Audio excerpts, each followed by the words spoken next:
Welcome back to the Pitch Spaces channel. I am Agnes Apio, your host and architect at Pitch Spaces. Today's topic is what are the consequences of skipping the different pre-construction requirements from our previous video. So the first step that we had was site inspection. So when the client decides to skip the site inspection, you'll find sometimes because there's someone already on the site, sometimes they build within the other person's land. So when your architect doesn't visit the site, you'll find that the measurements within the land title do not align with the measurements that are on ground. So you'll find that maybe your neighbor has eaten into the property or something may come up, you never know. So it's always best to always confirm the boundaries within the site so that when your architect is designing the house for you, the property can still fit within the project. Another thing about site inspection is usually on site there are different levels. So you can find maybe the site is on a slope. So when your architect doesn't visit the site or come for the site visit, you'll find that the design that was made was for a flat place. So the whole team hasn't visited the site.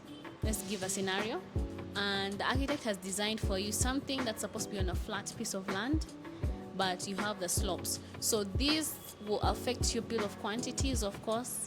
It also affects the design. We have a scenario whereby the architect didn't visit the site and they decided to design something that was on a flat piece of land. So when it came to the construction, the contractor had issues because some of the levels that were given in the plans did not align with what was on ground. So in the long run, the clients and the contractor all ended up spending more money because they had to confirm and maybe redraw some of the plans. So for the contractor, they lost on time. That's also money for the contractor.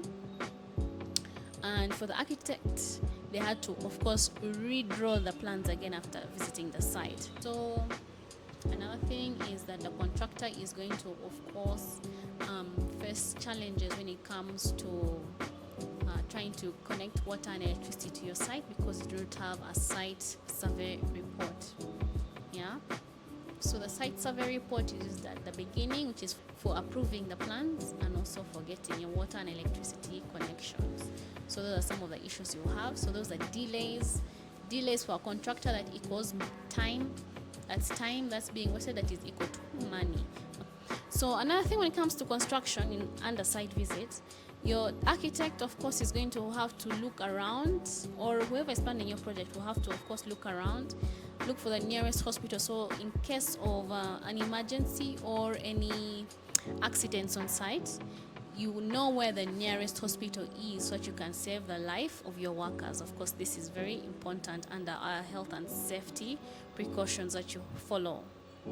So you have to know some of those details. So other things for the architect side, it would be looking at the sun path, the direction where the wind comes from, where your neighbors are located. So this will help in placing the different rooms within the project. So yeah, where the entrance of the site is going to be, all those details come in during the site visit. So when you skip your site visit, you now know what you're missing out on. You'll find that your house is too hot because your roofs were low. The direction of the sun in the evening hits your living room directly. So all these factors affect your, I would say, experience, all-round experience within the property or structure. So thank you for joining us on this channel today. Reach out to Pitch Spaces for your architectural and construction services. Please like, share, comment, and subscribe.